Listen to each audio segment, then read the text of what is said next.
All right. Welcome into a One Take Podcast, episode 201. We said we were going to be giving you more reviews after episode 200, and then we lied. We big lied. Yeah. Nothing has ever been more false. Yeah, we lied bigly. The idea that we were going to be going to the movies and really eating it up and eating up the content and you know giving you what you crave on this podcast. Don't ever listen to us again. Not true. Yeah, football came around and we could not be bothered. Football just started yesterday, for the record. Nothing else mattered. Yesterday was week 1. It's a new season. Yeah, especially for the Baylor Bears and the Houston Texans. That's all. Yep. Don't look back at weeks 1 through 4. I'm fine with this take actually. Football actually hasn't started in Austin at all, so I totally understand. Yeah, Jackson Dart, new era started yesterday. It's a new season. Football doesn't start in Austin until you stand over the buried corpse of a Sam Houston football player. Yeah, but see that we're not going to even count that. We're going to just say that the Longhorns are 0-0 going into a Florida team that apparently has been having a hard time, but I wouldn't know because football hasn't started yet. Dude, the Fire Sark chants are going to be nasty when that awful offense comes in there and puts up 40 points. That's not happening. My defense is still him. It's the offense I'm worried about. It's the offense that stinks. But the reason we're coming to you for episode 201 after being off a month, again, we'll talk about what we're watching at the end of the thing. We have seen some movies. I think like Tej has seen Demon Slayer like 5 times. I saw it once, but it fucking rocks. I'm sorry to report. I went in there ready to hate. It fucking rocks, bro. It's a lot of fun. So the reason we're not talking about Demon Slayer. We're talking about one battle after another. They do be battling. The reoccurring battles, if you will. What were the other jokes? Too furious. Two battles, too furious. So many battles. On and on again we battle. So this is the latest film from Paul Thomas Anderson, the 10th film in his catalog, which is crazy because he's been working. It's like the Chad Michael Bay and like the virgin Paul Thomas Anderson. Like Paul Thomas Anderson is in kind of that camp, and granted, he makes way better films than some of his contemporaries, but he's in the camp of like Quentin Tarantino, where he makes one film every like 5 years, and all of a sudden he's only made 10. You know, for as esteemed as a director as he is, he's only made 10 feature films. But this is the latest one, starring none other than Leonardo DiCaprio, a man he's been trying to work with since Boogie Nights, I believe. So it's all coming full circle in what can only amount to, I don't know if it's his magnum opus, but it is one of the best films of the year. I'll just start there, and then we'll get into the synopsis and all of it. For those of you who don't know what this film is, and I'll tweet this out here in a second. But let's just start here. How we feeling? Do we feel good that movies are back? Did Paul Thomas Anderson save our lives? No. Oh! No. I gotta say, I really enjoyed this movie. However, I feel like we're gassing it a little bit. We're doing a little gassing. Okay. No, we're not. I've heard that this is movie of the year. I've heard that this is one of the best, if not the best, action movie of the decade. I've heard that this proves that PTA is the best American director. I'm talking to you specifically, Garrett. But I'm just not there, man. Like I like it a lot. It's really, really good. Don't get me wrong. I'm gonna give it an A when we get into our reviews. But I'm like, let's slow down, guys. Who could have seen this coming? Let's slow down, everybody. It's not the best movie of the year, but hashtag Center's better. It is an achievement. I think it's phenomenal. I think it's fucking incredibly impressive. I love PTA. It's still not my favorite PTA movie, so I wouldn't call it his magnum opus. But I think him having this moment of celebration and this big kind of blockbuster moment. Like my favorite PTA movie is Boogie Nights. Like Boogie Nights is by no means a blockbuster. Like it's just not that kind of movie. It was an unintentional one, I think. There's you get a huge boner at the end with you get to see a huge dong at the end, but that climax of that movie is very different than the climax of this movie. But just seeing PTA kind of have this moment and kind of get his flowers, I've really loved that and appreciated that because PTA doesn't make movies that are generally like accessible to anyone but the movie bros.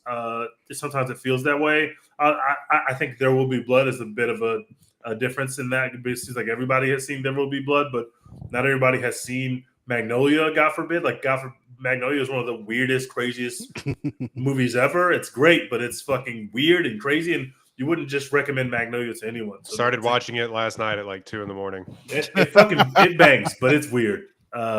Some of the best Tom Cruise work we've ever seen, though. But this movie is such a this is like a crowd pleasing movie. This is probably what Licorice Pizza was to people that are pedophiles. Like if you, like Licorice Pizza is one of those movies that kind of had pop appeal, but you couldn't go over the fact that it was literally some creepo shit. This is the movie that can appeal to a very, very big amount of people, and the way that it tells the story, it's a bit more traditional than some of the other PTA films, and it's just what an incredible moment that we're in. Thank you, PTA, for giving us this movie. So let's talk about. Go ahead, Dex. I was gonna say I feel like this is one of those situations where me like not being particularly in love with any individual director for the most part, not being part of a director hive, is kind of taking me out of some of the film Twitter narrative a little bit, because it feels like a lot of people who have been PTA fans for a long, long time are like, this is it. This is the moment. This is our this is our lemonade. You know what I'm saying? That moment where Beyonce like finally took over and was like, something different than the other pop girls. This feels like PTA's lemonade, and I'm just not in the hype, so I don't really have the same connection to it. You know what I'm saying? Well, we'll get into it a little bit more here in just 2 seconds. But first, we're going to do what we always do, and we're going to read the synopsis of what really, we'll talk about this some more, what really is one of the true, I don't even know how to put this, radical, I think, mainstream movies that have come out in, I don't know, 25 years.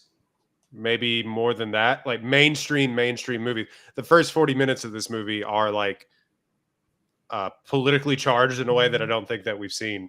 But we'll talk about it. When their evil enemy resurfaces after 16 years, a group of ex-revolutionaries reunite to rescue one of their own's daughter.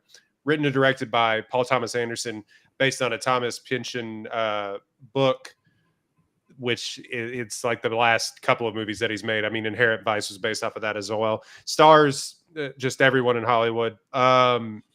Leonardo DiCaprio, Sean Penn in a movie, actually doing, what he's most historically known for, actually acting and not interviewing El Chapo. Benicio del Toro, Regina Hall, Wood Harris, Tiana Taylor, Alana Haim, and what is Chase Infinity? Chase Infinity. Sorry, how could you forget? Yeah, get ready to greatest know the name of all time. That's remember the name. Well, IMDb is so weird because it's like it just puts them out of order, which is put the stars of the movie at the front of the movie. That'd be great. Thank you. So anyway, Chase Infinity in here as well. And then like what Paul Thomas Anderson is known to do is he just like straight up just takes non-actors and puts them in critical roles in this movie. And so it's really cool. It was tracking to make, right now it has an 8.5 on IMDb, a 96 Metascore.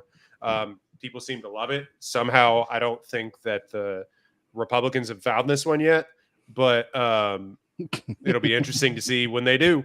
$130 million budget. It was obviously the most the highest budget that anybody has ever given Paul Thomas Anderson for one of his films. A Warner Brothers distribution, who, listening to The Big Pick, I was sitting there and it was like, we kind of just, for all we have shit on Warner Brothers over the past couple of years, rightfully so, with one, how they've handled all of their DC properties, how they handled the rollout of HBO Max, everything David Zaslav ever said or thought. Yeah, the canceling of projects and just taking them like out of the consciousness and not releasing projects, and like taking Westworld and just like taking it off streaming and several of those things.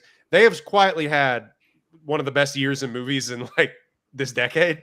Yeah. So credit to them, and also credit to them. I hate to say this, you do have to hand it to them that they have actually done a good job here. But it was tracking to make around initially like 25 to 30 million dollars.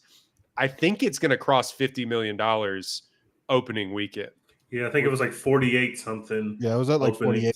Yeah, so I think it's going to cross 50 opening weekend, and that $50 million opening weekend is good for anyone, let alone it's someone who's never had a budget quite this big. And with the word of mouth that's happening, people are making this entire film they're making this film their entire online personality. Thanks. It's literally happening in real time in front of us. So that means that they're going to do big business, and people are going to go back multiple times. Dex has already gone back. I'm going back, I think, tomorrow. This is definitely the kind of movie that people who see it are going to see it over and over again. I think he's going to make a lot of money on this film. But you, let me ask you this, T. Do you have the act? Well, I guess both of you do. But I mean, in Houston, I mean, the premium formats are like spread out so far, it's weird. But in LA, you can go to VistaVision, which it's out of the way. But like, do you have multiple IMAXs? I don't have that. Is this something that you will like try to go get to in that format? Yeah, I was supposed to go see it in 70 millimeter IMAX the first time, but I couldn't get in there because the tickets were booked out, and I probably looked about a week before. And this is a PTA movie, so I'm like, okay, it's getting like rave reviews, but only the film nerds are going to be there like night one, night two. I was very wrong about that. I think Thursday through Tuesday were all booked up in my favorite theater, so I ended up seeing it in just regular format. But I'm going to the Vista this week to see the VistaVision. So this is definitely one of the movies where I think it's going to reward those kind of premium formats, because on my regular ass screen, I was just blown away, especially in the third act, which we'll get to. That stuff, I just cannot wait to see that in a premium format, just because I just think that one of the many, many amazing things about this movie is the camera work is insane. There are some insanely good shots, some real film boy shots in this movie, and I just cannot wait to see them in the biggest format possible. Shooting something in VistaVision for like, I love how we're trying to bring back this dead technology, but it's like there's like 10 movie screens that can show VistaVision across the country. So it's like sick. I'm glad that those people can experience that. Of the 2 VistaVision movies that I've seen, this is definitely the better one. Sorry, Brutalist. 96% critic score on Rotten Tomatoes, 85% audience score. An epic screwball adventure teeming with awe-inspiring action set pieces. One battle after another is Paul Thomas Anderson's most entertaining film yet, while also one of its most thematically rich. That's a critics' consensus. Dex, why you said you're going to give it an A. Why do we need to tamp down our expectations of this movie? Honestly, like I don't know if other people do. I just didn't.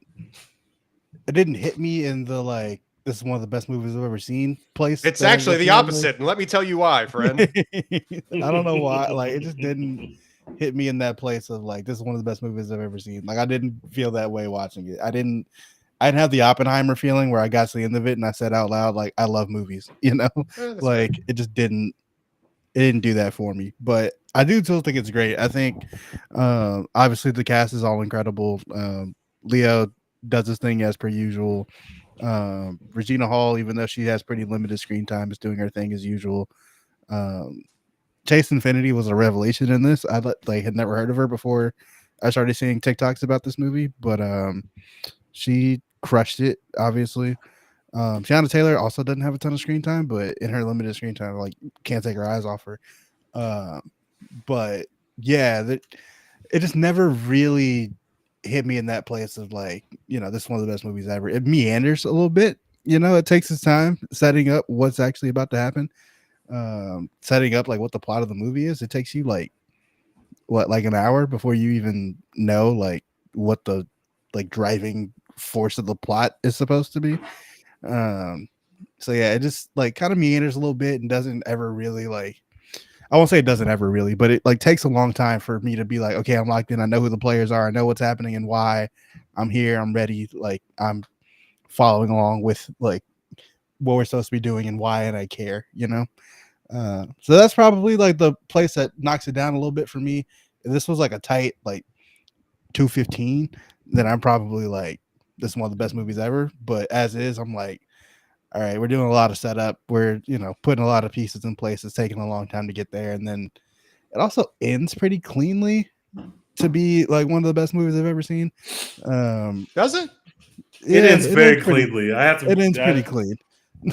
All the people that, not to spoil, but the bad guys get what's coming to them, and the good guys are all right. Like, which like to be one of the best movies of all time, like we can't have both of those things be true. If we're gonna meander a bit, then we got to have some ending that leaves you like, and it just wasn't there for me. So that's where it wins at an A and not an A plus, but still a great movie. Still think people should go see it for sure. I think Dexter's crazy. This is an A plus. This is the easiest A plus that you can reward. I first of all, just from a personal perspective, seeing all these black people carry a PTA movie is for me is just a dream come true. PTA's movies are extremely white. Like that's just the kind of movies that he makes. They're literally, I don't think, as a black person and Phantom Thread. Like if there is, I did not see them. And I've seen Phantom Thread I think 3 times. There's not a lot of black people in these. That films. is the one that I'm gonna have to take your word for it because that looked like a 4. Let me tell It's you, good. No, it's good. It's good. I'd much rather sit down and watch Phantom Thread again than watch Punch Drunk Love again for the second time. I don't like Punch Drunk Love at all. Okay. Not really. No, this. First of all, the first 40 to 50 minutes of this movie is not a Leonardo DiCaprio movie. It is a Tiana Taylor movie. That is I was going to make the same so point. fascinating, man. That is so fascinating to me. She has been in one film before, which apparently her performance is very, very good in that film. I actually now am going to make sure I go watch that film because I thought that she was mind-blowing. I thought that she was incredible, and it's like it is easy to see that PTA thinks that she's sexy as hell, and the movie thinks that she's sexy as hell, and Leo thinks that she's sexy as hell, and everyone thinks that she's sexy as hell. And the way that that's kind of like the driving force of the first like 10 to 15 minutes of this movie is kind of insane. Who among us has not started a political battle, for a riot over Tiana Taylor? Like whomst among us, Also, you I really gotta look say, at Sean Penn's she's been in character a like lot that. of movies, just none worth caring about. Oh God, okay. She was in that awful White Men Can't Jump remake, which I had completely I stayed far away from that. I stayed very far away from that. She was in. I mean, she's in the most important thing of all time, that Kanye West video. But like, we don't have to really talk about it. Yeah, that's better than most movies that have ever existed. But we won't talk about Kanye West. Yeah. She is just.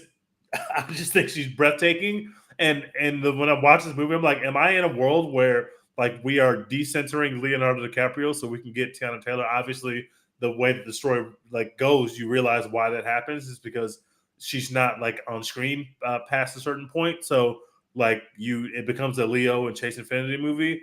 I've already talked about the shots. What really stuck out to me about this movie was the score. We got some amazing needle drops, which you get in every PTA movie. But unlike, say, Boogie Nights, which doesn't have a score because literally everything is a music cue, a needle drop, this has a score, and it's like propulsive, and it's kind of like they take one note on the piano, they just keep playing it, and it makes everything feel so tense. I just completely fell in love with the score of this movie. I could not get enough of it. I've been listening to it for the last 3 days because I cannot get enough of just how amazing the score is. The cinematography is great. All the performances are great. I have seen Chase Infinity before. She was in Presumed Innocent, but she didn't really have a lot to do, even though she's like actually the resolve. In fact, that character sucks in the very end. Actually, it's terrible. Like it's nothing wrong with her performance of it. It's like an annoying character that's kind of off to the side, and then you realize at the end the reason is they didn't really give her anything to do is because like the big reveal of that she's show, the smoking gun, is that she's the smoking gun. So we really didn't put her in the center of the screen. Man, this is a very talented woman. She's got to go against some real heavyweights. And even early on in the movie, before she actually is going head on with those guys, when she's just doing karate and being a kid, I was completely drawn into her performance immediately. I was just like, with this, okay, this is our teenage daughter. I fucked with this vision. I already fucked with this actress. I just thought that she did an incredible job. And that final scene has so much emotional stakes. And she's really got to, if she is bad in that scene, it just doesn't work. Or the previous scene where she escapes captivity, if she's bad in that scene, those scenes quite literally just don't work. And part of this is, I'm sure she would agree, a credit to what PTA does and brings out of actors and actresses, which has always been kind of his superpower. But man, I just thought that she was pitch perfect and incredible throughout the movie. I think Leo was great. I don't think this is. Some people are saying this is their best Leo performance they've ever seen. I don't agree with that, and not because he's not great. I don't know, but about I don't that. like Leo is great, but I don't think. I think this movie is up there because of everyone is bringing it. What Del Toro is bringing to this movie is just amazing. What Regina King is bringing to this movie, what Regina Hall is bringing to this movie is just completely. Her facial expression work is insanely good, and she's like the emotional linchpin of the movie for a good 45 minutes of it there, where she is in the little girl is in the care of her. I just think that the performances are amazing. The story is very cool. The whole middle of this movie, kind of in that second act where you meet Benicio del Toro's character and you realize who he is and what he means to the community, is just some of the coolest shit you were going to see on screen this year. That whole sequence is so fast-paced. It's so choppy. The score's going crazy. You're just bouncing from room to room to room to room, meeting people, meeting this person, and just crazy shit is happening. That stuff is I think this is probably his best made movie. It is not my favorite, although it could easily become that. I probably got it at number 3 right now, behind Boogie Nights and There Will Be Blood. I will not be surprised if you ask me in a couple years and I say this movie's above There Will Be Blood. I also love There Will Be Blood. I'm not trying to shit on that, but this is my shit. I am the target audience for something like this. So I gave it an A+. The only gripe that I did have, and it's not really a gripe, is that it ended extremely cleanly. And you don't really get that from PTA movies. In fact, a lot of times the endings are crushing and they hurt. This is quite the opposite. And I was happy for it because I was just ready for something tragic to happen kind of the whole time.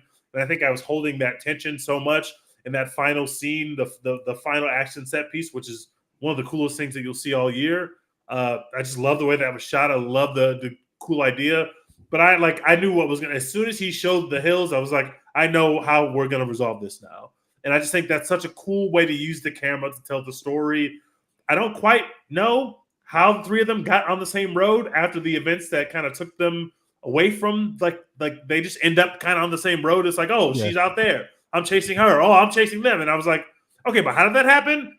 But I didn't care. I literally didn't care because once I realized they're all three on the same road, I was like, oh, this is a fucking perfect way to end this film. Sick. God, it almost made me sick. You feel like you're in the car. You really feel like you're in the car. Sorry, that's easily an A+ for me. A very easy A+ for me. God bless Paul Thomas Anderson, and I'm glad that this movie exists. Thank you, Warner Brothers. I'm ready to bow down to our Warner Brother overlords. I will never slander them again for this year they've given us in cinema. Plus, you're eating up Peacemaker too. I fucking love Peacemaker, but don't even get me started. I haven't even tapped in, and I love that first season. But so it's obvious that Paul Thomas Anderson, going back through Magnolia, and again, I'm only halfway through it because I started at 2 a.m. and realized, holy shit, this movie is 3.5 hours long. It's so long. But going back through There Will Be Blood, Boogie Nights to an extent, but not really. It's obvious that Paul Thomas Anderson is obsessed with the sins of our father. He's obsessed with that notion of what the previous generation has done to either advance or to hinder the generation that comes after it. And now he's even more obsessed. It was an issue, and obviously in There Will Be Blood, I think more so than a lot of other films, but it is obvious that in this film it's just self-referential throughout. Leonardo DiCaprio has a black daughter. Paul Thomas Anderson is the father to 3 black daughters. He's married to Maya Rudolph for a long time now. One of the which I didn't realize before I saw the movie. So he's the father to, I believe, 3 teenage daughters. It's very looking inward in that way, and in a movie that I don't believe he's done in not necessarily like he always kind of self inserts in all of his movies, like these big man baby boy childs that are like that are present in all of his movies. You know, stunted growth of men are always present in his movies. I mean, look no further than The Master to say that, which is a tough watch, but it's interesting to have Leo DiCaprio play that in one of these roles as well too, because he's gotten so many other A-list people to play those parts, but to see the A-list guy play that part is really cool as well. This is kind of a it's not the same character that DiCaprio has been playing, but there's a lot of Rick Dalton in this. Yeah, for sure. There absolutely is. I saw other people make this point too. He's become like the big dumb idiot. Yeah, he's really interested in like these like I said, these man baby boy child people like that just like are really interested in drinking or getting high and wasting their life away and then can't get out of their own way. And DiCaprio is like really interested in playing that guy, and he's sort of taken from the early 2000s where he was playing like something like Revolutionary Road, like these really self-serious character pieces, these really like in-depth, like hardcore narrative driven, you know, character dramas, to sort of these like he's moved into this sort of dad comedy thing that he's like doing. Yeah, he's also moved into like he likes playing like the once great like guy who fell off and like now is like just fucking around drinking his life away, which like, you know, like I kind of get. I mean, he's moving into his 50s. He's by all accounts, he's not in a long-term relationship, hasn't ever really been in a long-term relationship, doesn't have any children. Like it's funny that he's finding these characters that are like, it's not selfish. I used to be the best, man. I used to be the best, but like not in the Tom Cruise way where he's still the best, you know, then we just have to bring him back to be the best. No, it's like he was the best and it is taking a hard fall off of a cliff. And it's funny that he's doing that when he's still probably the most recognizable movie star in the world by any measure, right? Like, yeah, I feel like if you were to ask somebody like name a movie star, they're like Leonardo DiCaprio, like, you know. Yeah, he's still like that guy. Like, he's still that guy. Like you could have put him in the Brad Pitt role probably in F1, and it's the same thing. But he's not interested in doing that. Yeah, he's not interested like that. You know, I listened to an interview with PTA and Leo, and they were basically saying the first version of the script or the first iteration of the script had like Leo's character being more heroic, like actually doing heroic things, as opposed to the real heroic thing he's doing in this movie is just like showing up for his daughter. But other than that, he's kind of bumbling around, and kind of everybody around him is helping him. The people, I don't know the fucking codes, man. Like he doesn't know the code. He's like helped out at every stop by kind of like these people. You have the people that are at the doctor who basically like get him out so he's not like arrested. Like there's all these people along the way that are helping him. Regina Hall is really like making sure his daughter is alive through like the second act of the movie. So there's always other people that are actually doing all the work. Even at the end of the day, like to not spoil it yet, but basically he doesn't take the final action on any of the two big bads that we get at the end of our movie. He's not the one who actually gets rid of them and ends the threat. That's not really like he doesn't do that to either of them. So he's kind of like not doing the quote unquote like heroic thing where there's a big standoff at the end and he gets to shoot the bad guy. It's like the first original script was more like that, and they were just like it didn't feel right. It felt like, you know, and I feel like that's coming from both PTA and Leo, because Leo wants to play these guys that are just kind of like washed out. I'm a has-been, but I have a heart of gold. Those are the characters that he's playing right now, and it plays like he can be funny, he can be dramatic, and that's just for whatever it is. That's kind of like the place that he is in his career. He wants to play those characters, and I don't hate it. I kind of like it actually. I'm kind of into it. Yeah, he's like his hero's Robert De Niro. He's moved into the Robert De Niro in Analyze This. What's the buddy cop, or not buddy cop movie, but the buddy movie that they have referenced several times. Midnight Run. Like he's Oh. he's sort of moved into the Robert De Niro Midnight Run phase of his career, and it's just plain to see that that's what he's doing. And obviously that was a reference point for this movie, especially the him and Del Toro parts of this movie were just like this buddy dynamic movie. It's almost like 3 separate movies, because the first 40 minutes of this movie, like I said, are some of the most like radical political statements in a mainstream movie that we've gotten in forever. Easily. And like the first 40 minutes have more in common with like How to Blow Up a Pipeline, which was a movie that not a lot of people saw, but it came out on Hulu. Initially, but it came out on Hulu, and then people sort of found it that way.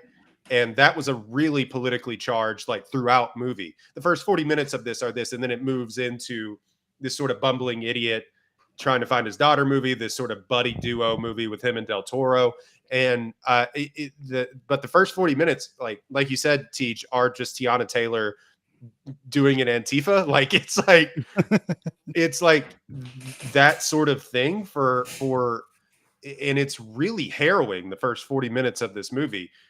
And then it just grips you with the Leo performance afterwards. It's a really interesting turn where, like you said, it's not his movie in the first 40 minutes. And if you go into it watching, you're like, what is this? Like, where are we going with this?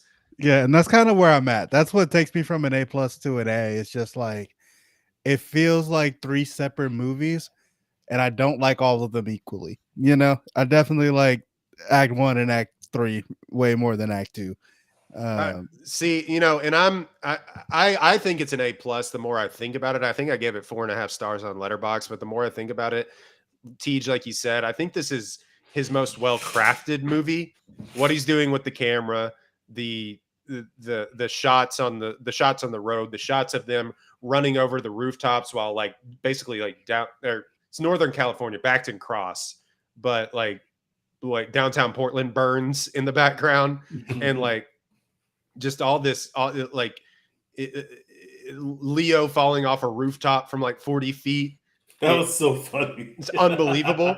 And like, I was shut, and like, I wasn't in a packed theater, and I was laughing hysterically to myself. And like, I couldn't believe that nobody else was laughing. Like the 10 people that like, no, I don't think enough people knew that it was supposed to be like, yeah, I like think Three that did miss Stooges? a lot of people. Like, a lot of people that weren't laughing in my theater, but I was like, guys, this is fucking hilarious. My theater was laughing a lot, especially when you see that scene where he's kind of out there with those young kids, and they look so impressive when they're doing jumps and hopping off of shit, and they're just like effortless. And then Leo gets to it, he's just like struggling, falls off the roof. He's like climbing down the ladder, and like that was so good. They got your boy. He fell off the roof. Yeah, he fell like 40 feet. But yeah, for me, I think like the Tiana Taylor stuff and like kind of what that's getting at about like, you know, being a revolutionary and being a mother and like, you know, wanting to, you know, have like kind of equal time with your daughter when your daughter is taking more to her dad and stuff like that. That stuff is like so interesting to me. And then we just kind of don't talk about it again for like an hour and a half. And then Chase Infinity comes on the screen and it's like really, really cool again. But I wish we could have gotten more of like that, like the motherhood part of it throughout the movie. I think though, I would argue that it really starts to hone in on like they said, the sins of our father, the sins of our mothers sort of thing. Like, yeah, you said the middle part of the movie doesn't, but when she comes on screen, it starts to do that. And I think he, maybe it could have been more focused, but I do think he really tries to hammer home like, hey, we didn't get it done. You know, whatever it is that we were trying to do, we didn't get it done. Now it's up to y'all or whatever it is that you're going to do. But he sprinkles it in with like, he is now like Paul Thomas Anderson, I guess now feels like, oh, I'm a dumb dad, even though he's like one of the best creative filmmakers in the game. He still is like the dad to 3 teenage daughters who probably could not give a damn that he is Paul Thomas Anderson. You know what I mean? Ruby Bluff fucking sucks, actually. Yeah, Dad. exactly. Dad, like, yeah, why don't you go make Magnolia again or whatever? Like, I think that it is. We want to go see Wuthering Heights. Yeah, exactly. So when are you gonna work with Margot Robbie? yeah, exactly. So I think that that stuff to me you know, none of us have kids. This couldn't be a more childless podcast, but like I think that it is cool to see him put in there. Now I don't know what it says, what he thinks about Maya Rudolph in that way, and maybe I don't want to analyze that as much, but that's also an interesting conversation as well. But no, I think that some of the best car chase sequences in a movie that I've seen in a long time. Yeah, that ruled. The action, it's not like the best action movie of it. It's not John Wick. It is not. John Wick 4 happened, guys. You don't say stuff like that. I saw Mission Impossible Fallout, friends. Like I Yeah. saw Tom Cruise jump out of a fucking plane. Yeah. And then fly a plane. There's a Tom Cruise bit in this as well too, which is just so good. But Benicio del Toro is so fucking good in this. Yeah. Like, I know he's amazing at everything. Everybody's somebody pointed out talking about Sean Penn, but like Benicio del Toro, he's my favorite part of the he's my favorite part of the movie. But somebody pointed out, I believe it was like Chris Ryan or something on the Big Pick, was like talking about how in this movie where they're still like they're running from a militarized police force with armed to the teeth, and it takes like 25 minutes. Paul Thomas Anderson is like not worried about ushering, he ushers them from point A to point B to point C, but it takes its time doing it.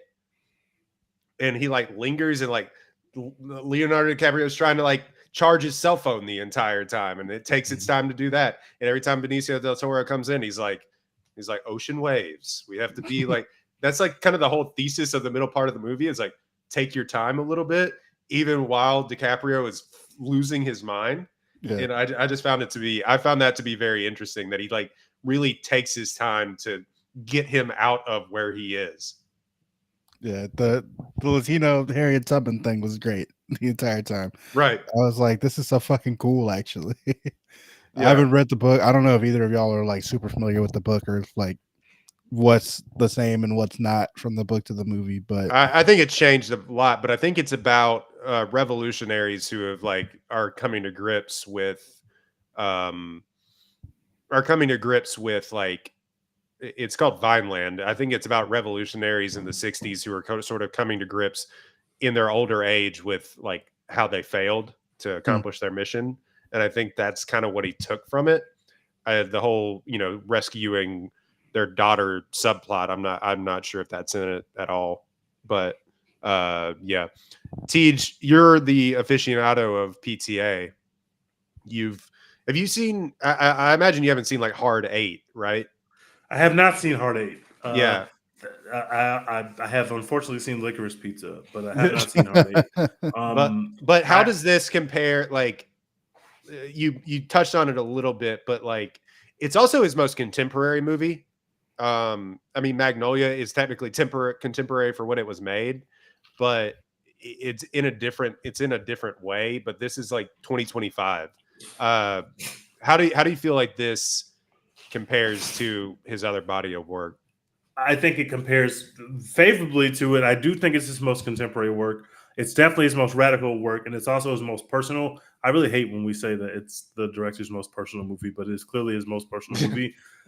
Like, there's a little scene where Leonardo DiCaprio was talking about the fact that he can't do his daughter's hair because her black mother is absent, and that is a story that came directly, apparently, from Maya Rudolph, who very publicly lost her mother at a very early age. So like, this is a very, very personal movie. Obviously, the dad-daughter stuff, and obviously the fact that his daughter is dealing with racial politics that are different because she has a white dad and a black mom. Obviously, this movie is clearly his most personal movie, although obviously there are pieces of him in all of the movies. I think it stacks up right up there with it. If anything, you just kind of see him flexing his muscles in a different way. The thing that really just gets me is the score, because I watched Boogie Nights last night, and Boogie Nights is an incredible film, but you can tell like he's just at a different place in his life, but also in his skills. Well, he's like 27 and on cocaine when he makes. Yeah, he's like coked out, like living life, and now he's making like dadcore movies, and so Yeah. you see that growth. It's also his first movie that's like contemporary. Like he doesn't really make contemporary movies in terms of like a movie about our times. And there probably will not be another movie for the next 5 years that feels more about our times than this movie, just because of some of the things that are addressed in the thing and some of the things that we are dealing with like day to day, like not just like, oh, these are problems of our times, but like literally you open your phone right now, you're going to see similar images to what you see on the screen in terms of what's happening to immigrants in this country. So And there's people in detention camps all throughout this movie. Like literally, one of the first scenes is at a detention camp, and then like you have to live under a rock for that not to hit you in a certain way. It'd be like, wow, this feels very current. Whereas most of his movies are again they're not in our times. They're not current. So having him make a movie, because a lot of people thought he would never make a movie of our times because he didn't want to deal with phones. Even the way he deals with phones in this movie are kind of like in a way we can tell he doesn't actually want to deal with phones. Like he doesn't like. You have to have a 1G phone. Dealing with phones. Yeah, like we kind of still aren't dealing with phones. Although I will say, Leo plugging his phone into like 7 different chargers during that this scene, it's just so funny, man. That's just such a funny thing. He's just what a chaotic scene. What a chaotic scene. Del Toro yells at that kid to get off his phone. And he's like, "I'm not on my phone. Trying to charge my phone, man." And there's also like he deals with phones in a way where there's still we live in a world where there's still like multiple pay phones around everywhere. Yeah. So like that's kind of interesting. I had a point that I wanted to make about the contemporariness of this movie. But I wanted to touch on the Sean Penn of it all. Sean Penn has been like in the wilderness for like 10 years, to say the least. This was a guy that was like, people were like, this is Marlon Brando, like people love the work of Sean Penn, especially actors love the work of Sean Penn. Like most people are like, it starts with like Fast Times at Ridgemont High, obviously, way back in the 80s, but like people really appreciate his body of work. Now the man himself, I don't know, but like it like his body, Mystic River, just go on and on and on and on. Milk. He's won several Oscars. He's just been like in kind of middling indie films and like direct to DVD shoot 'em up movies. And then, like I said, interviewing like El Chapo and doing some really crazy shit. And this is his most front-facing movie, like I said, I think in like 10 years. And he's in like 90% of this movie. And he's probably going to get nominated for an Oscar. I don't know. I just wanted to just pick y'all's brains on what y'all thought of this, of Sean Penn. I thought he was great. I thought he was really like, this is a very clearly hateable character, very reprehensible character, and I just thought he does a great job with it. Her asking him why his shirt was so tight is just insanely funny. Getting cooked by a young kid, even when she was on the point of realizing that. Well, I won't spoil anything yet, but basically the way that they use him and the way that he, like, if that part doesn't work, like the movie's just very different. It's a very different movie if you cast someone else in that role, and I think he completely fucking crushes it. He's got such a good evil white man energy with the, what do they call it? The Christmas Adventurers Club. Yeah. And his bit at the end of the movie, which I won't talk about yet, is the legitimate funniest thing I've seen in the movie theater this year. I doubled over laughing during that final scene with him. The whole thing is just pitch perfect comedy. It is so funny, and that is the Sean Penn of it, right? He could be the evil, horrible person, but also like you've got to have comedic timing for that scene to where you're playing it straight. But everybody, my theater was raucous at that last scene with him. It's just I just thought he was incredible. He was funny. He was scary as hell, and he was a complete douchebag. Which scene are you referring to? When he comes back around to be readmitted now, or to be admitted now that he's trying to clear up everything that happened throughout the movie, and he's kind of having that conversation with them, and Oh, going into right, what right. happens to him after. That whole scene is just Okay, fucking hilarious. Now, it's coming. We back to can me. we can Yeah. spoil it. I was raped in reverse, and he was like, Okay. he's like, said, I think she "What?" was a sperm thief. He said, A what? semen He said, demon. A semen demon. her witchcraft was unknown to me at the time, or whatever he said. He said It's on my mind. She saw power, and she wanted it for themselves. That is PTA. PTA has gross sex stuff. Like this movie, in the first 5 minutes of this movie, she is going through this raid to free all these people that are trapped in this migrant camp, and she fucking sees him and she makes him get his dick hard. Like that is PTA. That is he's the gross, PTA nasty, humiliation king thing. He's a man child and he's fucking gross. But I know when he wrote semen demon in the script and went to bed that night, I know he smiled to himself and said, "Yeah, that felt good coming off the hand." Yeah, that felt good coming off the hand for sure. He was like, "I'm gonna kill him with this one," and he was right. It's just all green in 2K. He was just like, no, so looked away from it like Steph. Yeah. Running back down the court. Semen demon, man. Going to bed with Maya Rudolph being like, "You'll never guess what I just wrote." No, I found it. I found him to be that whole. It's quintessential PTA. That whole like white supremacist. Like it had a lot in common with. And Dex, you may scoff, but like with Eddington in that way. That whole like. I won't scoff at all. I definitely got big Eddington vibes from this movie. Secret cabal that's Very running that's running everything sort of thing. And it taps into, I think, in a way that I think that a lot of people think that the world works now. That there is a secret cabal of like globalist actors that sort of, the water's turning, the frogs gay sort of thing. And like, I think that's what people, how people kind of think the world works.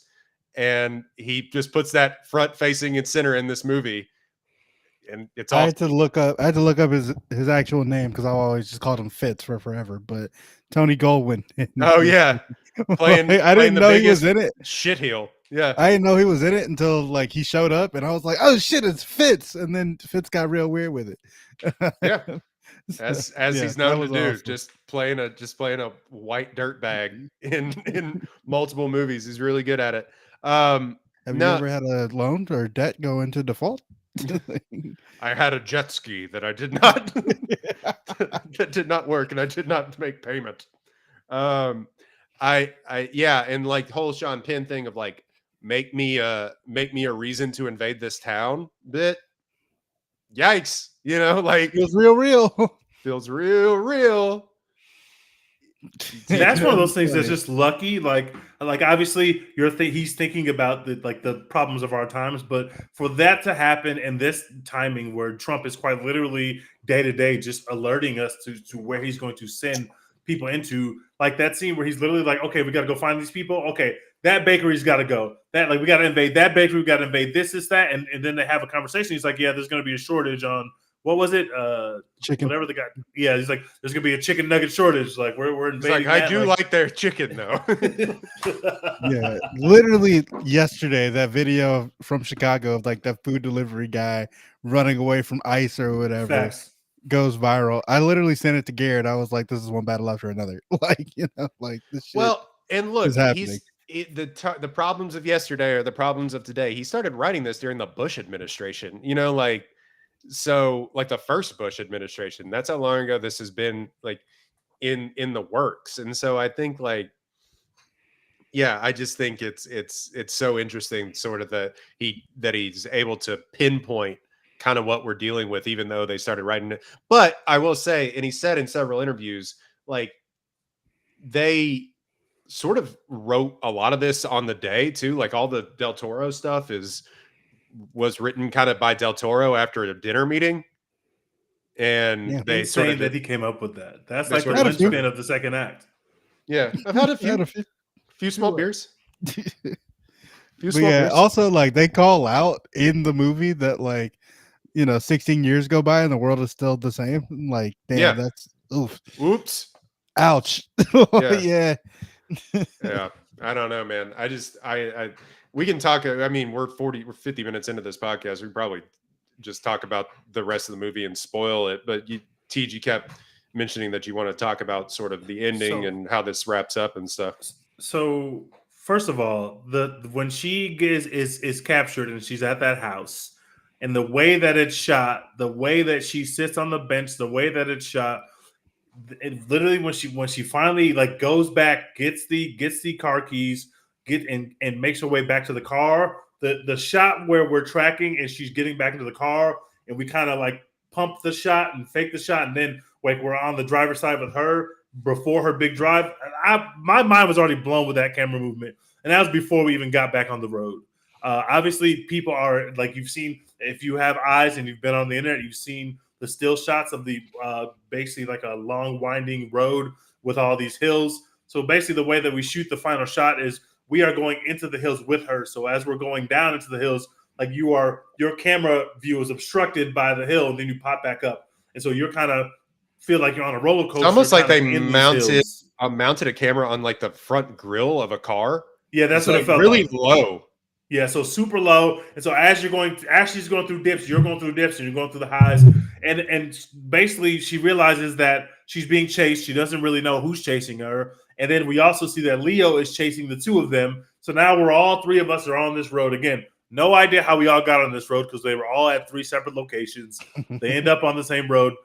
We don't really know how, but they're all following each other. It's all one road, T. It's all one. Always has been. Always has been.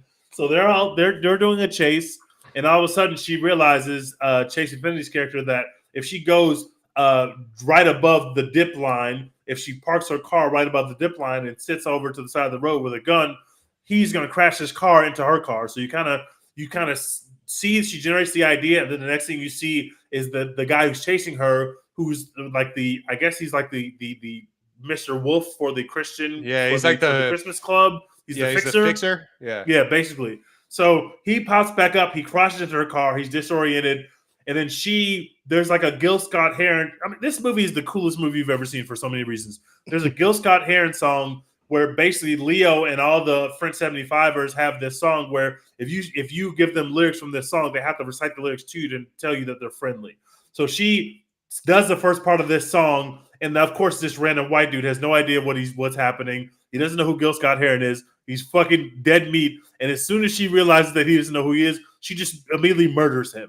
And so now she first of all, we've already know she's good with the gun because we've seen her shooting, and but you never see a scene where Leo is the one teaching her how to shoot. These are black women teaching her how to shoot. There are black women out there with her, teaching her all this revolutionary shit that is going to eventually save her life. And then Leo kind of bumbles into the scene. He's got to say the words to her. He's shaken up. We have this incredible moment where she realizes she's now safe, but she did it herself. Leo was not the one who killed the guy. She's the one who killed the guy. Then Leo showed up afterwards and then takes her away. It's a great scene because she's like, "Who are you?" Like to Leo, who has raised this. We should spoil it. There's a lot of, as Paul Thomas Anderson is known to do, a lot of like sexual. What's the word I'm looking for? Power dynamics going on in this movie. Mm-hmm. The use of sex and how one wields it, and of course, there's a pretty interesting link up between Sean Penn's character and Tiana Taylor's character at the very beginning of the movie, because he basically it stops her, is allowing her to do all of her anarchist shit, but he's getting, he's obsessed with this woman. So there's a sexual power dynamic going on there. Long story short, we find out that Sean Penn is the father of what is her name Willa. in this? Willa. And Willa. Yeah, Charlene. I was saying everybody has two names. So I knew before because when we have the scene, so this is this is the fucking level of movie making that PTA is doing in this film. There's a scene where she needs something from him. Perfidia Beverly Hills needs something from Sean Penn's character because she gets caught. There's this very harrowing scene where they're doing this bank robbery, but then it goes bad and they all have to run and she gets caught. So now she wants help from him because he's like a military person. He has government ties and he's government contacts. So she needs his help. So she meets up with him, and it's implied that they're meeting up as like a exchange. Like we're gonna have sex, and I'm gonna help you get free. Well, they don't show them having sex. They show them in the room together, and then all of a sudden, the next cut is to her pregnant belly. So, and when I was in the movie theater, I was like, "That's a hard cut to her pregnant belly." I know that we're gonna have this kid come in this movie, but whose kid is the kid? We don't know whose kid it is, and of course, it's like you don't know whose kid it is, and then you realize the parentage of that kid is kind of the driving force of the movie. It's exactly why Sean Penn's character is coming after her and sending all these people after her, is because he needs to get into this Christian club, this Christmas club, Christmas activities, whatever whatever that shit is called. Hail Christmas Saint Adventures Nick. Club. But they have a very great scene where they're asking him basically all these questions. And one of the things they ask him is, have you ever had interracial relationships? And he says no. Obviously, he has a half black daughter out there. So this gets back to the club. And now they are basically hunting him while he is hunting our protagonist's daughter, because he needs to get rid of this evidence that he has a child out there who is half black. That's kind of the setup of the movie. So obviously she learns through this harrowing experience.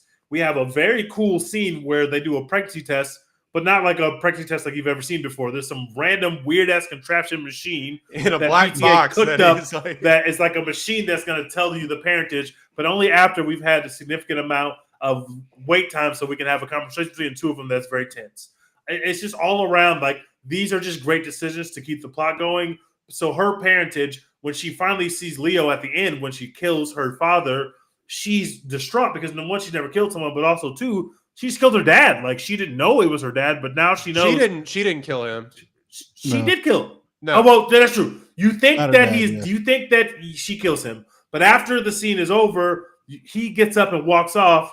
And so then the next time you show him, his face is fucked up because he got shot. No, but the he's other not guy dead. shot him. The fixer shoots him. He falls off the road. She shoots. Oh, that's the right. That's fixer. right. Sorry. She kills the fixer. The fixer shoots him off the road, like shotgun blasts him while they're on the road, which is a very fucking cool scene in itself. He shotgun blasts the shit out of him, like right next to him, and then drives off. Never roll your window down for somebody that like speeds up next to you. Don't ever do Yeah, that. The you're on this stranger is one like, lane hey, roll your road. window down. Like, why are you doing that? Fucking Mustang out of nowhere pulls up on you, asks you to roll your window down. No. This cannot be good, actually. Well, guys, it's not like he's like an important person or like in the military or anything. So it's not like Right. he would have Yeah. like enemies. He's not So, doing you anything know. shady or illegal at all. He's a totally normal guy doing totally normal things. So totally normal things will happen to him.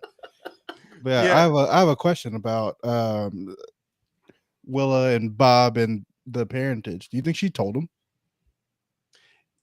That is actually a good question, but I don't think Bob, it matters to Bob. Fair. Because they do a really interesting thing where Leo only talks to Sean Penn once. And it's in a really weird, harrowing scene in a grocery store where Sean Penn, who's like 3 feet shorter than Leonardo DiCaprio, like comes in and is like the guy, yeah, you got sick thoughts, I got more of them. Yeah. Yeah, and like he's like they have this really harrowing scene, and like you can see on Leo's face that he kind of knows that something's up, but then they never meet again. But then he goes on for 16 years to raise this daughter like it's his own, because to him it is. And it is kind of interesting that, like, yeah, they don't address it at the very end, and she doesn't tell him. But that's why I think that scene is really powerful at the very end of the movie, because she's screaming at him like, "Who are you? Like I don't know who you are," because all of a sudden her world's turned upside down, because everything that she has known for the past 16 years is now different.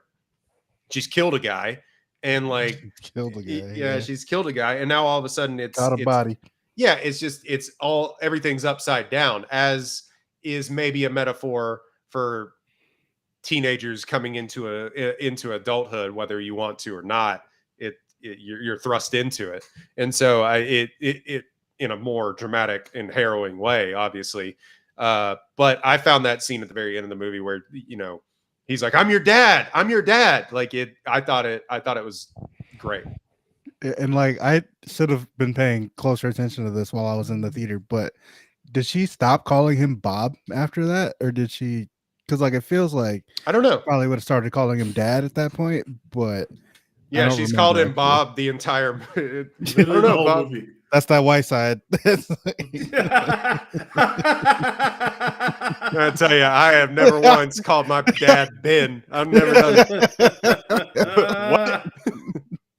what? No, so I think I do love, again, going back, and we can wrap up, but like going back to the dumb dad character and Paul Thomas Anderson asserting the Leo character in that, and then he's trying to be woke, and he's trying to be not he's trying to be liberal, and maybe even his liberal politics are not matched are not matched by what's going on in the world now. Yeah, And he doesn't understand the gender pronoun thing. Yeah, he it's uses they. the, It's not that he hard. uses the R word still. Like, Yeah. he's woke, but he's not like all the way woke. Right. For somebody that was like a literal revolutionary that was like blowing up banks, he still is like having trouble with was like, I just want to be not be rude to your friends. I also love how he's like he wants her to be like defend herself, so he's like, yeah, good job defending yourself, but like You should with her is so you good. should call me out on my shit. Yeah. Yeah. Also, him being the Carl Benicio del Toro, he's like, I don't get mad about anything anymore. I was like, damn. Yeah, he yeah, really that one is hit. a washed revolutionary. Don't go dark on me, Bob. I'm not. I just the whole road trip movie with them we haven't really even touched on that enough, but I think that whole dynamic is awesome. And then what was the final thing? We didn't mention it directly, but like he gets the Sean Penn character gets killed, and as soon as they like showed him his new right. office, I was like, oh yeah, he's dead. Like they're definitely going to kill Yeah, him. as soon as they were like walking him through this like empty ass office building, they're like, "This is your home away from home." I'm like, there's nobody else here though. Like, There's literally no one in here. You're gonna die, buddy. He's like, it's great makeup, but he's like mangled all of a sudden, like his lips are all messed up, and like, and he's the whole I was raped in reverse thing is just unbelievable. Like, I would be so fucking pissed if I realized that I like survived getting shot in the face and like falling off a cliff in a car and all that other shit, and then like they got me with some fucking gas in a fucking office building, man. Waking up in hell, being like, how did that happen? As soon as he like looked up and like he heard the gas coming in, brother just resigned himself to it. He was like, "Fuck, they got me." Yeah, no, I find this movie. I'm gonna go back to this movie several times. Especially, this might be one that Criterion. You better issue a collection of this, because I really love this movie. I thought it was I think it's one of the best movies of the year. As far as like, I also think that. Yeah.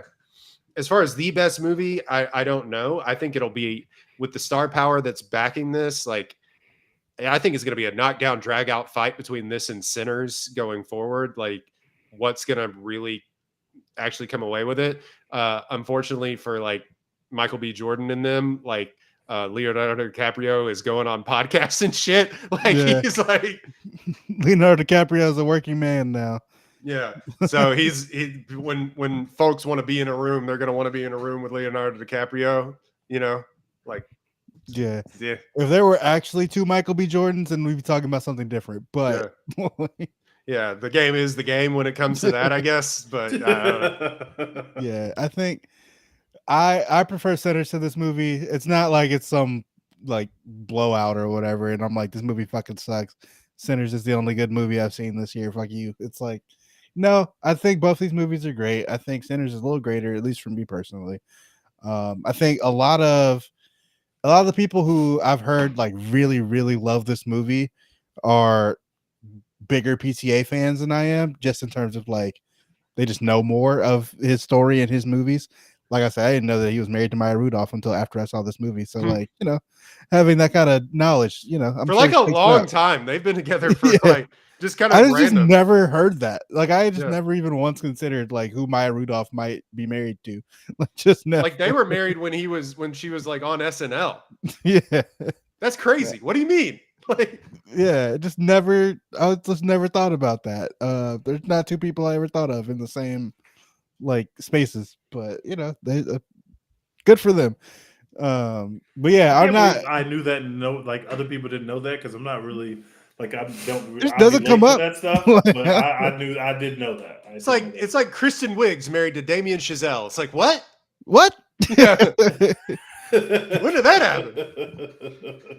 I I was talking to somebody the other day randomly because like a Keith Urban song came on, and I was like, I don't know any Keith Urban songs. I just think of him as Nicole Kidman's husband. Not But no more. R.I.P. Whoops. Oopsies. Yeah. Somebody said, man, it's almost like her doing older woman that gets in a sexual relationship with a younger men movies like 5 in a row. Maybe that there was writing on the wall there. Yeah, just kissing other people on the mouth at the Oscars. Yeah. Kissing Sarsgaard on the lips in front of everybody. Yeah, I also saw a tweet years ago that apologies to Sean Penn, but it's the funniest thing that I've ever seen in my entire life. That he was like, Sean Penn looks like a cigarette. Oh shit! God damn. Our homie Neezus here in the chat said the picture of him with the cast is so funny. He looks like soot. He looks crazy. That's in really that photo, fucking man. funny. He looks crazy in that photo. What the fuck happened to you? Like everybody else, like looks relatively normal. Like what were you doing today? Yeah, like Leo smokes. Like Leo's been a smoker from way back. He doesn't look like that. Man, it's crazy. Anyway, sun damage will really do it to you. Wear sunscreen, folks, as I say as I start to look like an old shoe. But yeah, all right. We can talk about this movie, I feel like, forever. But Real cinema. Cinema. I do want to go do a little bit of Oscar stuff. Obviously, Yeah, we think it's gonna be nominated for Best Picture. That's a given. That's a layup. Sean Penn real quick, for you know what's funny is that like this hasn't been in any discourse yet. For a movie, it will be. But for a movie like this, like it's like, and once it starts picking up this is why I wanted to say this, teacher. Once it starts picking up the Oscars buzz, which people will decry that they don't watch the Oscars anymore, but then like once it gets nominated for 10 Oscars, they're gonna be like, woke political trash is getting nominated for Oscars again. But well, to be fair, they're also going to say that about Sinners, so they're really right. Like, they're going to have to pick and fight their battle. It's going to tie them in a pretzel. One battle after another, Teach. Yeah, we're definitely gonna in like 3 months get the Dave Portnoy tweet that's like, that was so overrated. Oh my god, that movie sucks. I don't know why everybody. Thanks, man. Really came to you for bracing movie opinions. Go take another bite of pizza, bitch. Yeah. So yeah. So do your Oscars conversation. Sorry.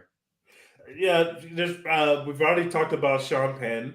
I do think that there's a very strong chance that you're going to see one of or both of Tiana and Chase Infinity running in Best Supporting Actress. I think that Del Toro will be in the conversation for Best Supporting as well. All the below the line stuff. Well, first of all, Best Director, PTA. I mean, they're just waiting to have a PTA moment at the Oscars, so he's going to be nominated for Best Director. I think we got a chance in score here. I think we have a chance to put up Oppenheimer-like numbers in terms of nominations, and it's always a kind of a crapshoot of what actually wins. Sinners is going to be heavily nominated, but my hot take is that I don't know what's going to win Best Picture, but I do think that One Battle After Another is going to have more nominations than Sinners. Unfortunately, I think that's true. I love them both, but I think this is going to have more nominations than Sinners. Well, like Sinners is like Sinners, for as much as we loved it, and it's like it kind of redefined, quite frankly, like redefined what a blockbuster can be in this generation. Like that's not, I don't say that lightly. Like I really think that's true. It is that if you want to break it down to its core components, it's a vampire hunter movie. Like it's way more than that, obviously, but it's more accessible in that way. But are the, especially with the uh, European contingent that we have in the Oscars voting now, it, people are probably going to like go gaga over Paul Thomas Anderson cinema as opposed to the latter. That's just my opinion. I think. I think so. I think that's where we're headed. Yeah, I mean, now will it get like when we see like there's no visual effects obviously, so it's not going to have anything like that. But cinematography, score, stuff like that. TG said you were obsessed with the score in this, and I would tend to agree. I think what was his most nominated film? There Will Be Blood. There Will Be Blood, I'm sure. Yeah, so like let's just real quick look at what that movie, which is it's basically in the Library of Congress already, which is real fucking cinema and one of the greatest performances we've ever seen at the center of a movie. One, two, three, incredible. Four. Apparently, 5, 6, speaking 7, of that, 8. apparently the new Daniel Day-Lewis movie is about a man who abandons his child. He abandons his boy. I've abandoned my child. I've abandoned my boy.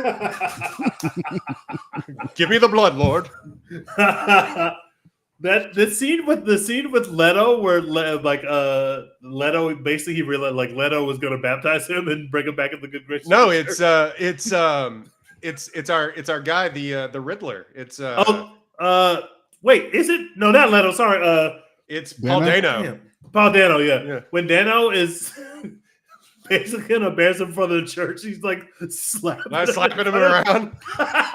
That's some of the best shit you will ever see. It's like it's unbelievable. That movie was nominated for 8 Oscars and it won 2. This one's going to be nominated for 10 Oscars, which I think is the Oppenheimer number. I think that's the number. Yeah, was I think 10 or was it 11? I think it was 10 or 11. I think it was 10. But I think it won like 6 or 7. Will this do that, or will it be like a runaway Oppenheimer thing? I don't know, but we just have to see what else gets nominated. Like the reason we haven't done a lot of stuff on this podcast, 1, because football started, but 2, because like just movies haven't come out yet. They're really delaying like the big time releases that are going to be nominated. They're back to doing that bullshit, which we used to get over the past couple of years. We've gotten like big movies that have sort of run the table, Everything Everywhere All at Once, Oppenheimer, the like, have come out during the summer, and they've started releasing these movies earlier and earlier. But now it's like back to like we're back ending all these are all coming out in like. Are you forgetting that The Conjuring 4 came out and made about $90 bajillion?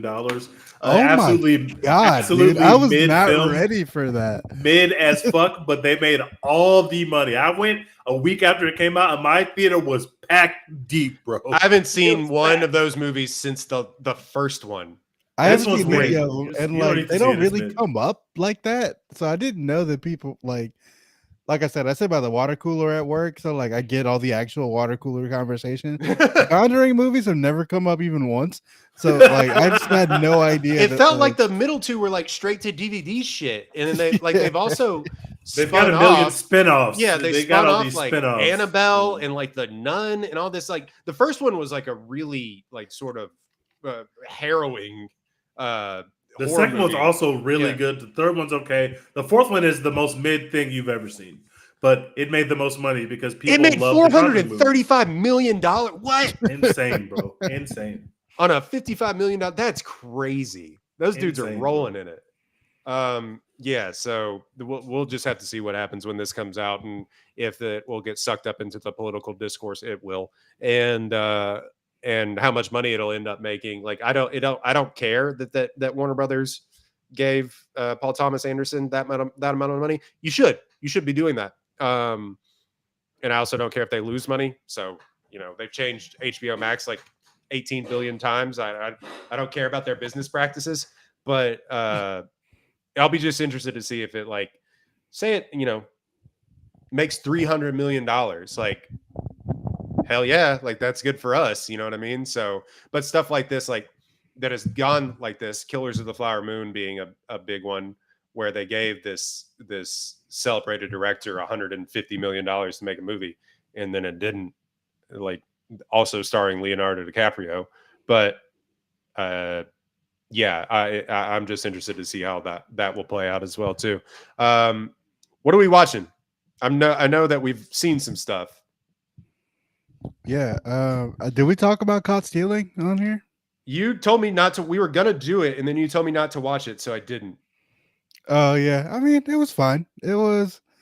Teach that don't watch that bullshit. If I You remember. can wait for it to come out on streaming. It's not something you got to see in the biggest theater possible or whatever. But Austin Butler is still cool guy. He's not. It's not Dune 2 Austin Butler, but he's still pretty cool guy. Fairly mid. A lot of like just random gunshots happen, and that's supposed to be like a shock. Oh no, that person died! Wow. So your mileage may vary, but it's not bad. So yeah, I saw that, and I didn't hate it. I saw shit. What was the other thing that I saw? Come back to me. I saw him, guys. Oh, that was the other fucking thing. movie ever, bro. That was the other thing I saw. That movie is a piece of shit, bro. Oh my god. Go. I went 10 days after everybody on the internet was shitting on it. So I expected it to be a piece of shit. And it was somehow worse than I thought it was going to be. It is a cool looking movie. There's a couple shots beautiful gowns that will blow you away, but substantively, there's no substance whatsoever to this movie. It makes no sense. Most of the movie, our protagonist is in his hero's house. His hero is obviously fucking crazy. Obviously has a lot of shit going on with him, and he never once tries to leave this fucking house. Not even one time does he try to leave this fucking house. At 20 points in this movie, I was like, well, I would probably leave this house. They start the movie off telling you this guy's him. He has what it takes to be the next greatest quarterback of all time. Then he gets bludgeoned randomly by some weird-looking dude. A fucking pom-pom monster. 50 minutes later, the pom-pom monster returns and bludgeons him again. But the second time it happens, it's fake. But the first time it happens, it's literal. Like it actually happened. Yeah, that's the part of the movie that fuck with me the most. It's just like, is this the Caleb Williams story? What's happening and what's not happening? And it's not one of those. You literally cannot tell what's real and what's fake, and it doesn't resolve it. Even the final scene of the movie, you're like, so did he actually murder the owner of this team, or did he not murder the owner of this team? I have no idea. The big bloody final sequence of the movie. I looked over at the person I was there with, and I said, "What's happening? What is this? Like, what's going on?"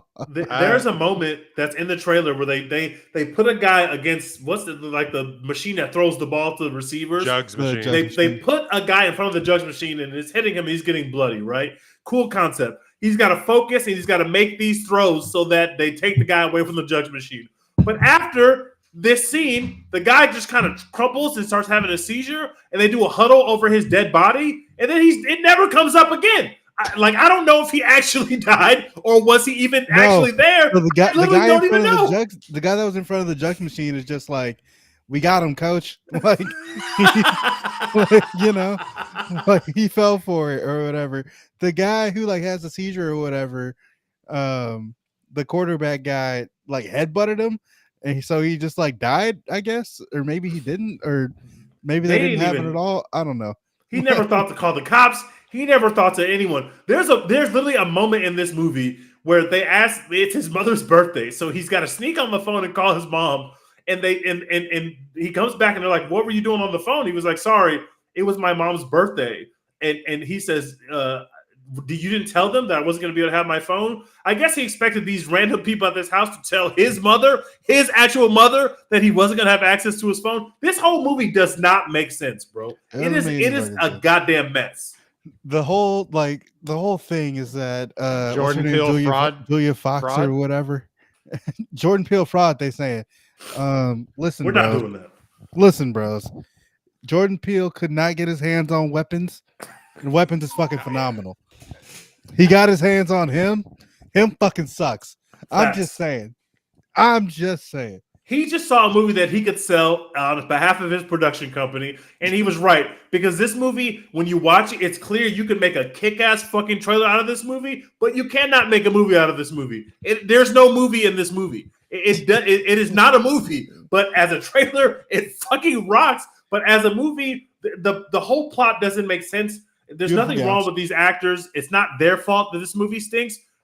The way that the movie is written is nonsensical. And I will also point out that this is the worst dialogue you've heard in a film in your fucking life. It felt like from line to line, I was literally sitting there reading the script of, oh, now you're supposed to talk. Now you're supposed to talk. I got to say this thing so you can say your next thing. And it was one of the worst made movies I've ever seen. But it looks really cool.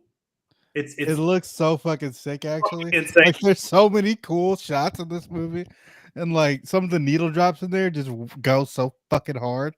So it sucks that the movie is totally nonsensical. By the way, we didn't even mention Mo Bamba being in a PTA movie. Oh like yeah, the song. That's crazy. That felt like how do you do, fellow kids? What are you playing at your Yeah, he literally had to ask his daughters. Flower age. Yeah. It's like that and Shut Up and Dance with Me, which like plays at every wedding now, including mine. Yeah. But like I gotta say I literally texted y'all in the group chat like as it was happening. The Steely Dan needle drop in here, like when you first meet Chase Infinity, I was like, "Ooh, that's good. That's really stuff." Good. The American Girl needle drop, that's shit. That's the goods. That's the fucking goods, man. Yeah. So I had a friend watch him. He goes to see every horror movie, and he said, what did you think of him? And I was like, I didn't see that shit. And he was like, yeah, because it was weird. They tried to do like, I thought it was going to be a CTE movie, and then they just completely go away from that. They literally just it's probably clear that the Marlon Wayans character, he's got super CTE, bro. He's doing stuff that makes no sense. They couldn't decide if they wanted to do a CTE movie or if they want to do a TB12 movie or Billionaires Are Bad, right? Yeah, like they or if they want to do like a religious movie, because one of the first things you see is that the team that Marlon Wayans' character plays for is called the San Antonio Saviors, and that is the moment where we realize, oh, we're about to be on some bullshit in this movie. And this is about to be some big absolute bullshit, bro. God, man, that sounds awful. I'm glad I didn't. It made $21 million on a $25 million budget. Jordan Peele. Watched. Yeah, man, you should have gotten weapons. Let me tell you, you were right to fire your. Y'all couldn't get weapons, but y'all bought him. Yeah, you were right to fire your representation. Could not be different in terms of quality of those two films. Could not be more of a stark difference in terms of quality. It's like all those memes about like when your Instacart shopper's a man. Like you asked for weapons and they got you him as a replacement. Yeah. I'd be pissed too. New movies that I've seen. K-pop Demon Hunters, that shit rocks. By the way, actually rocks, good. Bro. Apparently, I haven't watched it. It's really good. I need to tap in. I would say it's going to be nominated for like best animated feature. It's so fun. It sounds like it's going to fucking win. Actually, yeah, it might. But Netflix, you did it with that one. The songs are just fire in that. They're playing on the radio actually, and it's not a real band. Have the K-pop Demon Hunters perform at the Oscars? They should, because it's going to be nominated for best original song. Like, what else is going to come out that's besides that one lady who puts in a song every single year? But yeah, but yeah. So I think there's like one new song in Wicked or something like that. But yeah. Shout out to Caitlin for getting me to watch that, because I was like, what is this? And then we watched it and I was blown away. It was so fun. It's really good. I also watched the Long Walk. I've seen that too. Which I kind of think is that any good? I sort of it's think it's one of the better movies of 2025. I enjoyed it a lot. Really liked it. And there's no way it should be good, because it's quite literally just people walking. Like I thought there was some supernatural element because it's a Stephen King book. And so I just assumed there was a supernatural element, but there really isn't. It's just people walking and people getting shot, just like the trailer shows you. But it is the performances are so good that you never get bored. It's not an easy watch because it is harrowing. Oh my god! Jesus Christ, people are like shitting themselves and getting shot. It's terrifying. It's like I gotta shit. The ending I did not love, but I was never bored and I had a very good time with it. I like the ending because like you kind of read into it and you're like, I get it. And they definitely changed the ending of the book. But speaking of Paul Thomas Anderson, Cooper Hoffman, he's got his dad. Yeah, that guy's got a future, man. He's really good in this movie. Yeah, Cooper Hoffman. We already know David Johnson's good, but he's good in everything. But the Hoffman kid, be on the lookout for him. I thought he was incredible, and I can't wait to see him in more stuff. I kind of think that David Johnson's just going to win an Academy Award one day, and I'm putting in stock in that early. I felt the same way walking out of the theater. I was like, "Oh, this guy's got it all. Like he's got the full range of emotional acting. He was funny in the movie. Like he can do a lot of things." I also think that we really got to watch out for Chase Infinity as our young starlet search. Because let me tell you whose inbox is about to be full. Chase Infinity is about to get so much work out here, and she's light skinned. She's about to get all of the fucking work out here, bro. And she's online, like she's putting Leonardo DiCaprio and TikToks and shit. Like, yeah, bro. Yeah, like she's about to get a lot of work.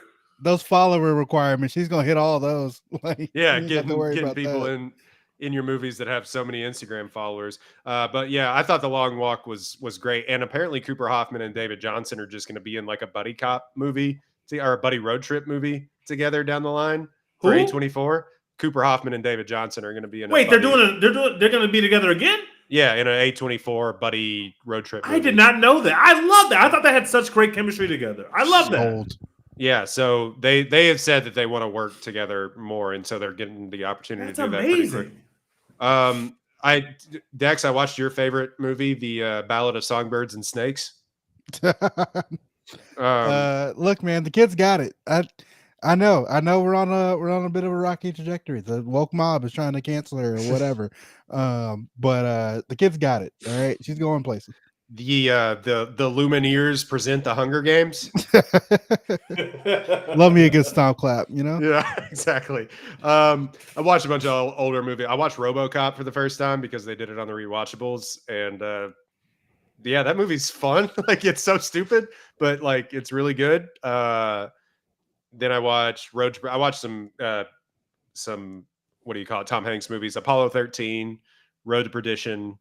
I rewatched Wanted because it was on cable the other day. Y'all remember Wanted from 2008? Angelina Jolie? Yeah. Is that the one where they like curve bullets and shit? It is the exact same. Yeah. Yep. Okay. Yeah. Yep. Hell yeah. Kind of a hell yeah, brother. Not a good movie, but also kind of like hell yeah. Angelina Jolie just did that for like 20 years. Like she won her Oscar and then was just like, you know what? Hell yeah. Yeah, it was on Netflix. It was like one of those shitball action films from Gerard Butler. It's called Kandahar, where he's like a CIA operative, I think. That man loves a one-word movie title. Yep. Directed by Rick Roman Waugh, who did like Shot Caller and Greenland and a bunch of like really interesting action films. But he just does those for a living, and yeah, that was the most 2.5-star movie that I've ever watched in my entire life. So yeah, that a bunch of other stuff.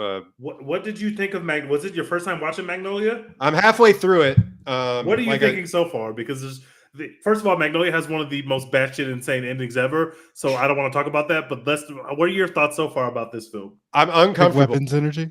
I'm uncomfortable. I'm uncomfortable. That's kind of the design. That's kind of my design. I kind of think. What's it on? I had to rent it. It's like half of his. I tweeted the other day. Half of his movies are on it's like nasty. You can't even fucking get Buggy Nights out there, bro. And Hoopla.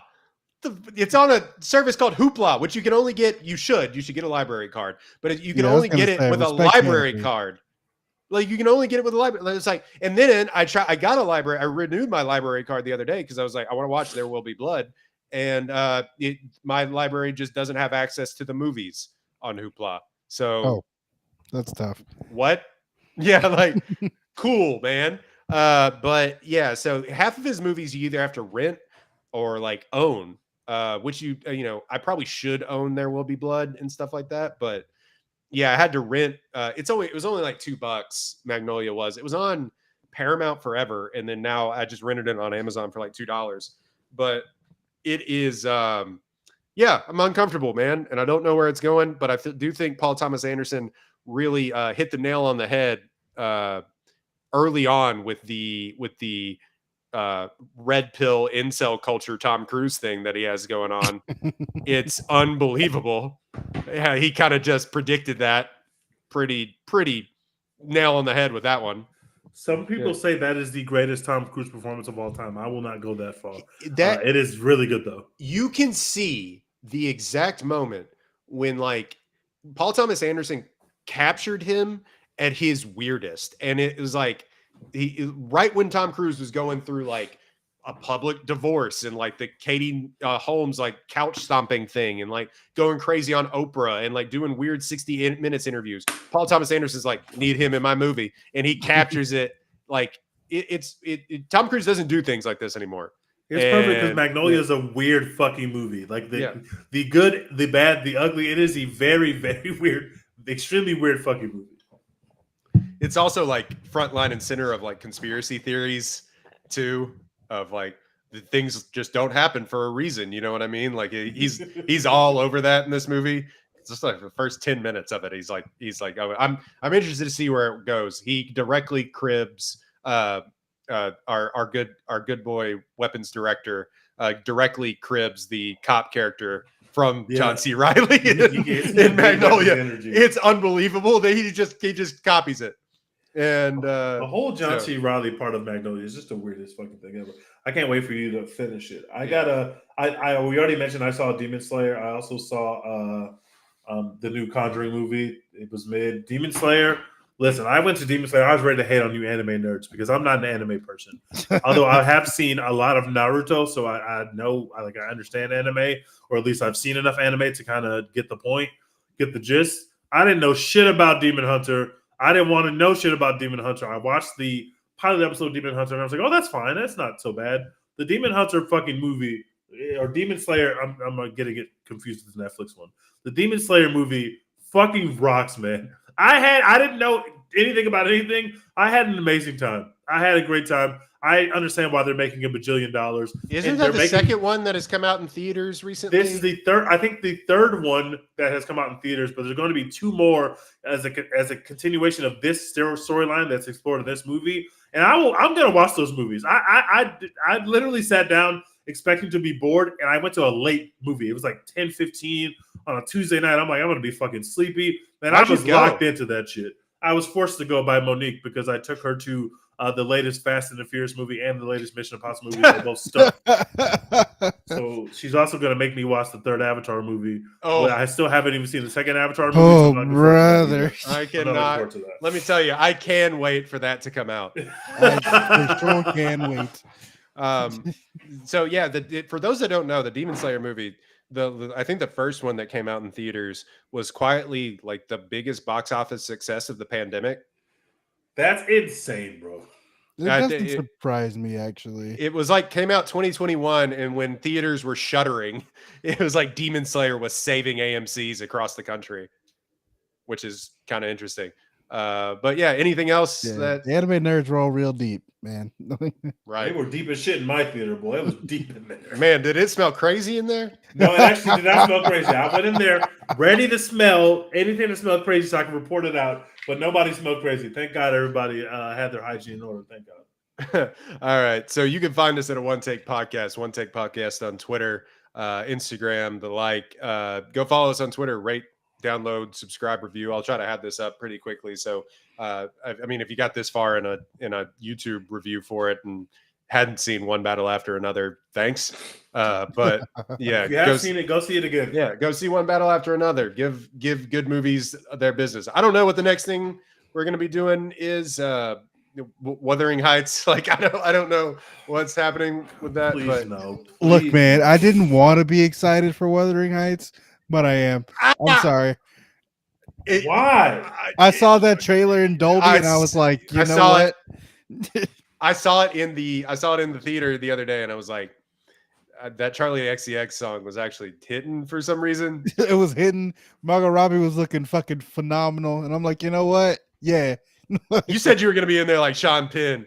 That's crazy. Oh shit! That's crazy. But I understand. I haven't seen this trailer because I was late to the movie where they played in front of, so I didn't see the trailer. But this really just reminds y'all that Emerald Fennell is a fucking bum. She's a bum. She's She literally sucks. a bum. She stinks. But look, I might be in there. Well, if y'all are gonna go see it, I'll go for I'm ready to Margot, get but hurt I'm again. expecting it to stink. I'm expecting Fall it in to love stink. again. Yeah. I'm ready to be hurt again. Margot Robbie. What is coming out? Like, I mean, this was like the kind of big thing that I was really looking I forward can't to. fucking Tron? avoid trailers for Tron Ares. Yeah, There's I'm every pretty sure that fucking film's where. I'm gonna like, stink. shut the fuck up. I'm the not That's more there. the Smashing Machine. Oh yeah, I that's know a big people one. have seen that and they said it fucking bangs, so I will definitely be in there Yeah, for that. that's probably if we can get in there. And like I said, football season has ruined our lives. So I can tell you what I am for sure and not fucking seeing. Good Boy. No, thank you. No, I'm in. I will be seeing that. Absolutely not. I'm in. That trailer made me sad, and I hadn't even seen the movie. I am super good on that, brother. I don't like kill as many people as you want in movies. Kill a dog. How dare you? How Or you good. like make a make a dog make uncomfortable. watch like as you kill Yeah. people. No thanks. Yeah, our guy in the chat says he can't wait for Avatar: Fire and Ash, which I'm like, nah, okay. I can wait. Man. Do we need 7 Avatar movies? I don't think we do.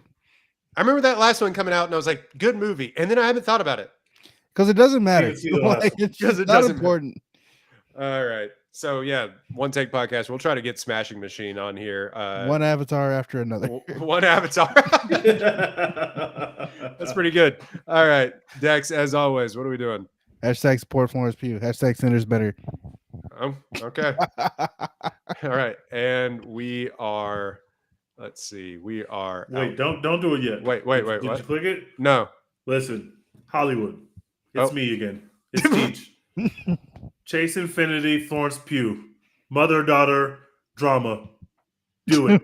Mother Just daughter. fucking do it. There's do like it. Florence 6 years Pugh's, yeah, apart. Florence Pugh's 30 years old. Well, yeah, well, let's do it. Because they got Chase Infinity playing 16-year-olds anyway, bro. And let's just keep that going. She looks young as shit. Let's just make her 15 forever. Let's just do it. We need Florence Pugh. We need Chase Infinity. We need them both. We just need them. But I need to see this. Chase Infinity, I'm buying your stock early. I think that you are her, and I'm in the hive. I'm in. You know, Totally. honestly, with Florence Pugh being British, I feel like it's really easy for them to like get real racist if they need to. So you could definitely make a movie where like Florence Pugh is just like obscenely racist to Chase Infinity for being mixed, and I'd watch. And I watch. God. And I watch. Real quick, Meghan Markle type shit. dude, the Shahan Jayaraja, who T. Jolv had on the football podcast, but like he said I went to Europe and I found out about racisms that I didn't even know existed. Yeah, dude, that was so funny. Sabrina Carpenter's like, oh, I talked to an Italian for 20 minutes. I learned so much, and it's like, Yeah, you could learn a lot of We know racism. what you learned. We know what you racismo. learned. you got some old school from way back. Racismo. The racismo.